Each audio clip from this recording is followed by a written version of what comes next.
Blonde Widow was left to starve until a vigilante leader forced her into his camp. She buried her husband on Tuesday, and by Friday, the whole town had decided to let her starve. Sarah McKinnon was 24 years old with golden hair and empty pockets, and in 1887, that was a death sentence no woman could survive alone. But sometimes salvation comes from the most dangerous places, and the vigilante leader who found her bleeding and broken in his camp was about to change both their lives forever.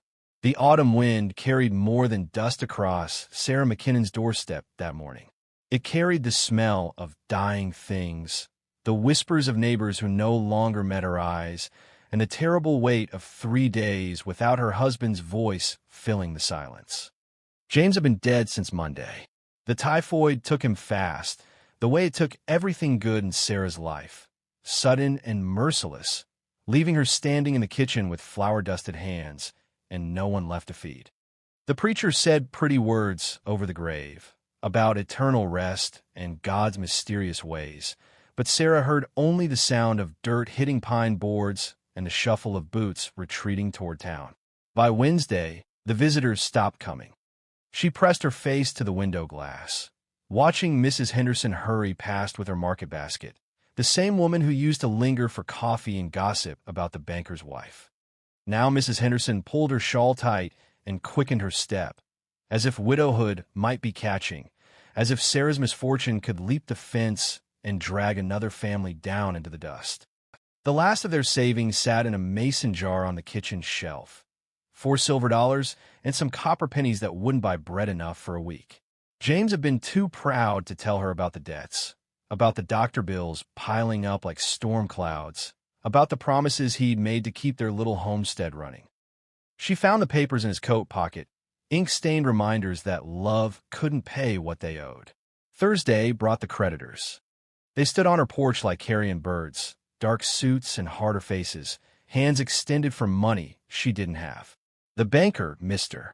Crenshaw, tipped his hat with false courtesy and spoke of foreclosure with the same tone he might use to discuss the weather.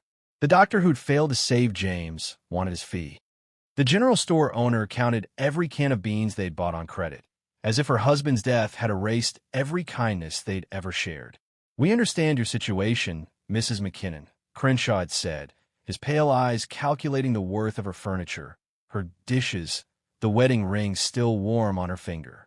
"But business is business. The bank can't operate on sentiment." Sarah had closed the door in their faces, but their words seeped through the wood like winter cold.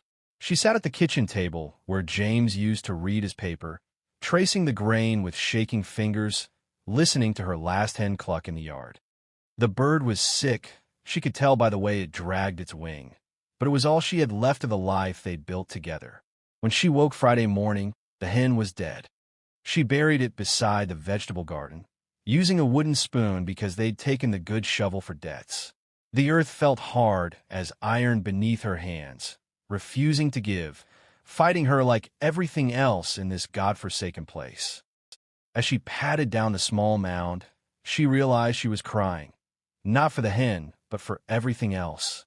For James, for the baby they'd lost last spring, for the dreams that had died one by one like flowers in drought. The pantry shelves stared back at her, empty as promises. A half loaf of stale bread, some flour with weevils, a jar of preserves from better days. She counted the meals on her fingers, 2 days, maybe 3 if she ate like a sparrow. After that, there would be nothing but pride, and pride never filled an empty belly. Evening came early, the way it did when hope ran thin. Sarah lit a single candle and sat by the window, watching shadows creep across the prairie. In the distance, coyotes began their nightly song, wild and lonesome, calling to something she couldn't name. She thought about walking to town, hat in hand, begging from the same neighbors who turned their backs. The thought sat bitter in her throat. She thought about her mother's people back east, but the railroad fare might as well have been the moon. She thought about the preacher's talk of charity, but knew the church's mercy came with judgment, and she'd had enough of both to last a lifetime. The candle burned lower. The coyotes sang louder. And Sarah McKinnon made a decision that would have terrified her a week ago, when she was still somebody's wife, when she still believed the world had room for someone like her. She would not beg. She would not grovel. She would not die slowly in a house that no longer wanted her. Instead, she would walk into the prairie and let the wilderness decide her fate. As she began to gather her few belongings, a shawl, her mother's Bible, the last piece of bread, the wind picked up outside, rattling the windows like restless spirits. Somewhere in the darkness, beyond the reach of her failing candle, something was waiting for her. Sarah McKinnon didn't know if it was salvation or damnation, but she was done waiting for the world to show her mercy. She blew out the candle and stepped into the night. The prairie stretched endless and black before her, hiding secrets in its silence. And sometimes in the Wild West, the most dangerous salvation comes from the most unexpected places.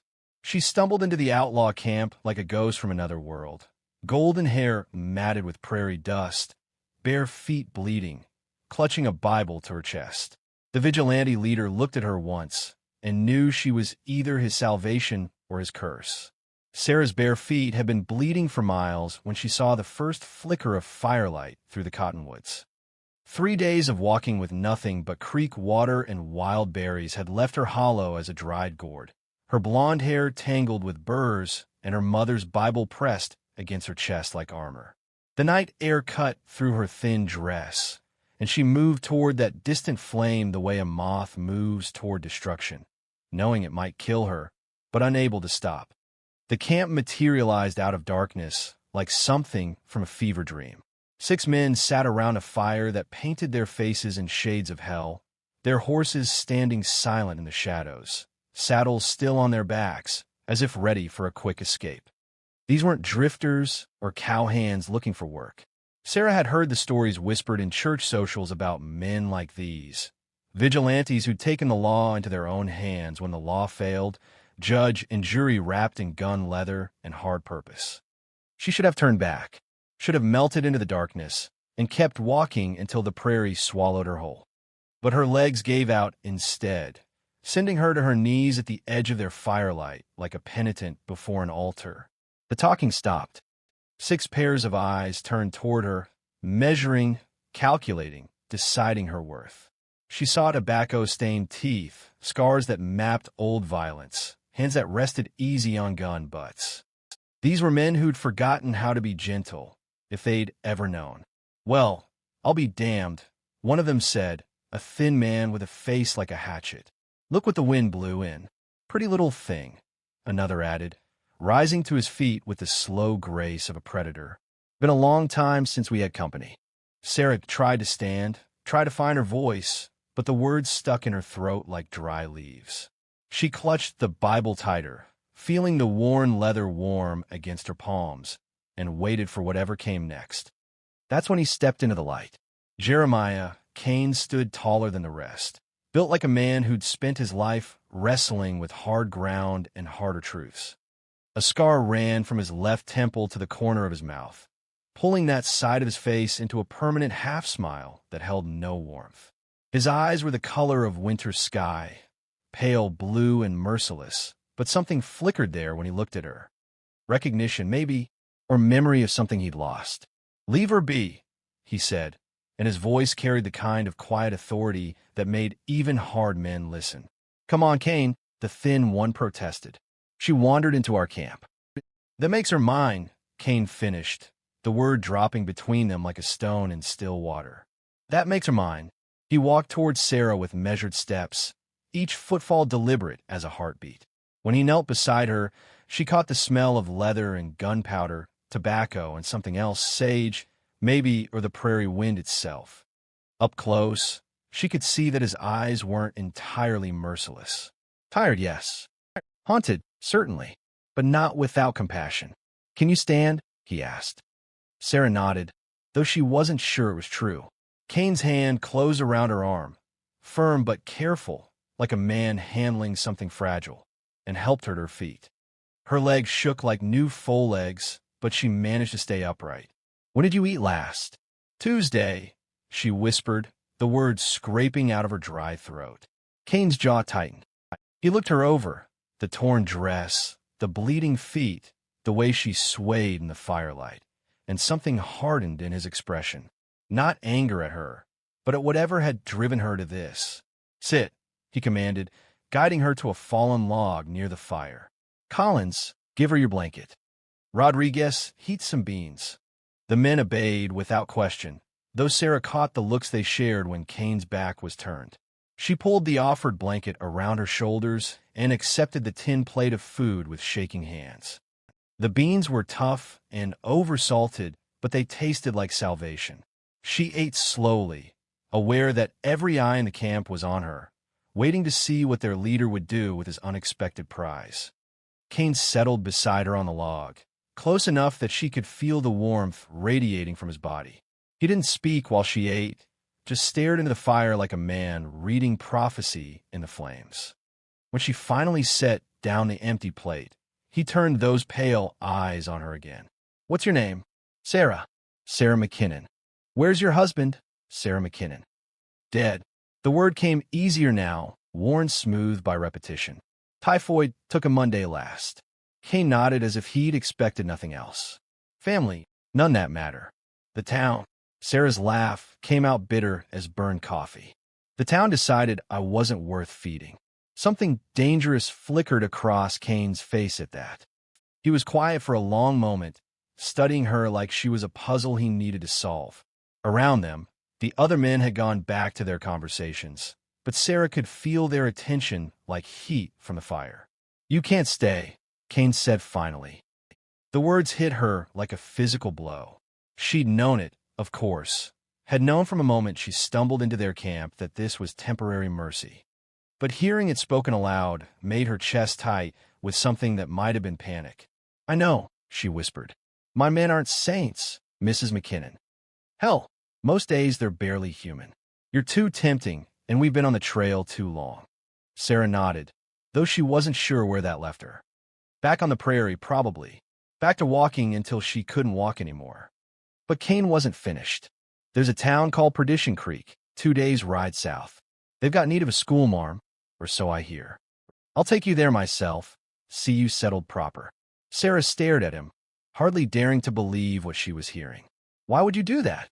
Kane was quiet for so long she thought he wouldn't answer. When he spoke, his voice carried the weight of old grief, old mistakes that couldn't be undone. "Because once, a long time ago, someone should have done the same for my wife." The fire crackled between them, sparks rising toward stars that seemed close enough to touch. Sarah felt something shift inside her chest. Not hope, exactly, but something close to it. Around them, the prairie stretched endless and dark, but for the first time in days, she wasn't afraid of what the morning might bring. In the dancing firelight, neither Sarah nor Kane could see the future bearing down on them like a storm, or how saving each other might damn them both. She learned to shoot by firelight while he told her about the men who destroyed her life. The banker who stole her home. The doctor who let her husband die. The sheriff who looked away. Tonight, they would all pay. But Sarah was about to discover that revenge always costs more than you think. 2 weeks in Kane's camp had changed Sarah McKinnon in ways that would have terrified the woman who'd once served tea to the church ladies. Her hands, soft from a life of kneading bread and mending clothes, now gripped a Winchester rifle with steady certainty. Her blonde hair, pulled back in a practical braid, caught the firelight as she sighted down the barrel at a tin can balanced on a fence post 50 yards away. "Breathe out slow," Kane murmured from behind her, his voice low and patient. "Let the shot surprise you." Sarah squeezed the trigger. The can exploded in a shower of metal, and Kane's rare smile creased the scarred side of his face. "You're a natural," he said, and the pride in his voice made something warm unfold in her chest. She learned more than shooting in those 2 weeks.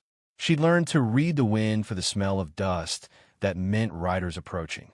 She learned to cook beans and hardtack over an open fire, to sleep light with one ear open for trouble. Most importantly, she learned to listen when Kane's men talked around the fire at night, their voices carrying stories of corruption that made her blood run cold. The banker who'd foreclosed on her home, Crenshaw, had been stealing from every small farmer in 3 counties, buying their land for pennies and selling it to the railroad for gold. The doctor who'd refused to treat James without payment up front had a medicine chest full of laudanum that he saved for wealthy patients, letting poor folks die while he counted his coins. Sheriff Briggs, who should have protected honest people, took his cut from every crooked deal and looked the other way when justice needed doing. "They killed him," Sarah said one night, the words coming out hard as hammered iron. "They killed my James as sure as if they'd put a gun to his head." Kane looked up from cleaning his Colt, the firelight dancing across his weathered features. "Yes," he said simply. "They did. What are you going to do about it?" The question hung in the air like smoke. Around the fire, the other men went quiet, waiting for their leader's answer.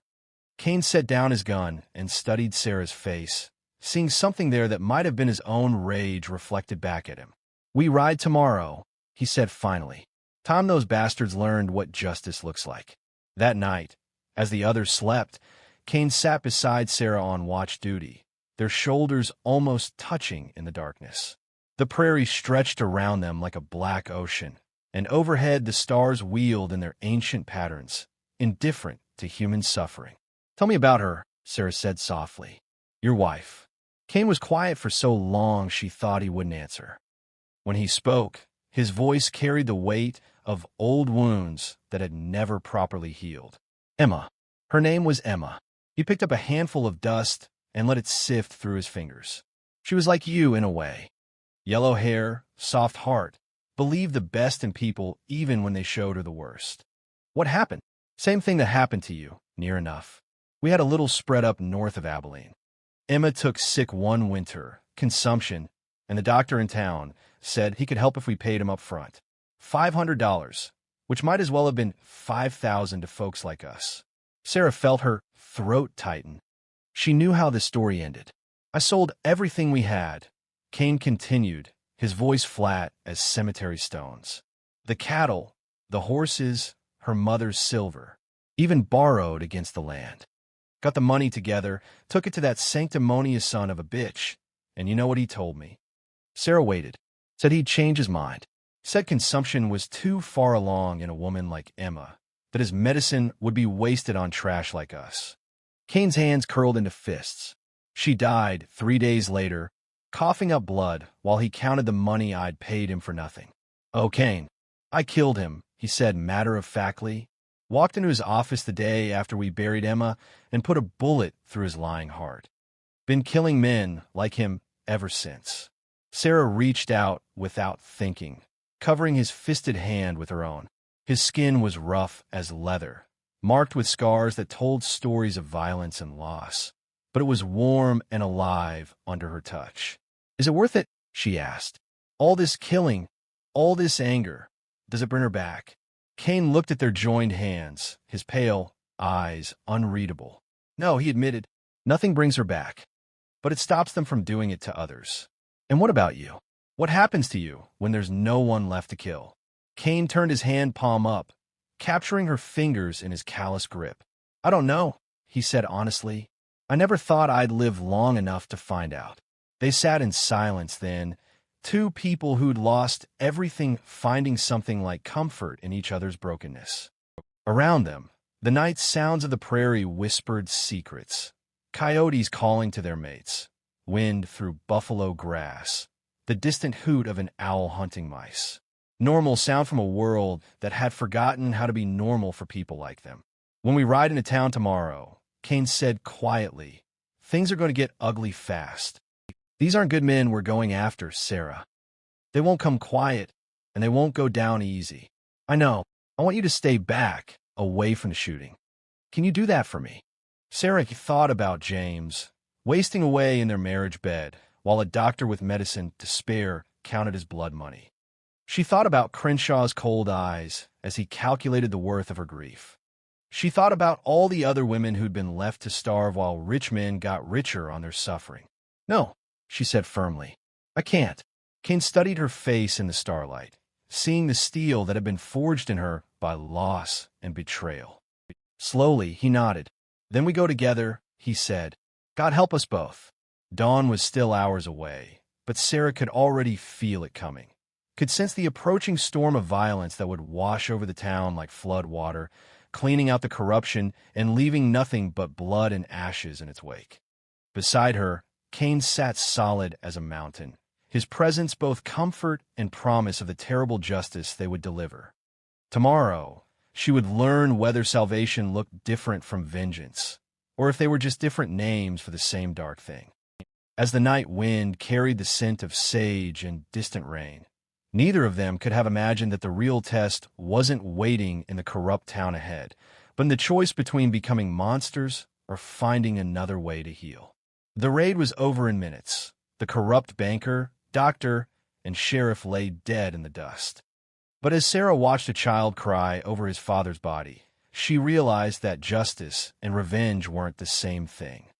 And sometimes the hardest choice is knowing when to stop. The town of Cedar Falls looked different at dawn than it had in Sarah's nightmares. Smaller somehow, more fragile. The buildings that had loomed so large in her memory. The bank where Crenshaw had stolen her future. The doctor's office where James had been denied mercy. The sheriff's office where justice went to die, stood quiet in the morning light like sleeping children. Sarah sat her borrowed horse at the edge of Main Street, Winchester across her lap, watching Kane's men spread out through the shadows. Her heart hammered against her ribs, but her hands were steady. 2 weeks of practice had made her dangerous, and the thought should have frightened her more than it did. Kane raised his hand, then dropped it. They rode in like the wrath of God. Crenshaw died first, stumbling out of his house in his nightshirt, mouth open to shout a warning that never came.